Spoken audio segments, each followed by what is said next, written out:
Número 2. Aquí te espero con la ilusión del recuerdo que me crea. Mi antigua morada, repleta de colores, repele la simpleza de mis órganos mecánicos. Salí de viaje un martes o un viernes, buscando tus delicadas manos. Comparto este espacio con alimentos encarcelados, enfermedades digestivas y adicciones psicológicas, que al igual que yo, buscan las manos del eslabón final de la materia.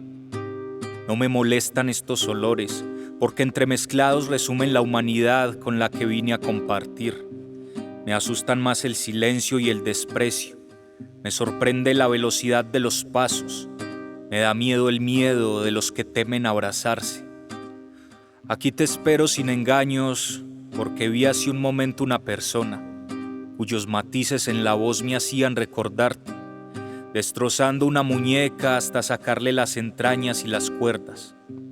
No me dejes solo, en esta soledad envejecida, no me dejes sin niños y sin niñas.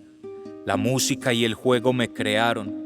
Ahora el ruido y los almacenes diseñan la sonrisa de futuros soldados y nos obligan entre copias y modelos sustituir las carencias y el olvido. Nota: la niñez se arruga temprano cuando las monedas solucionan el despojo. La miseria no conoce plenitud y opaca las sinceras alegrías. Dedicada a la niñez trabajadora de estos territorios. Carta de un juguete.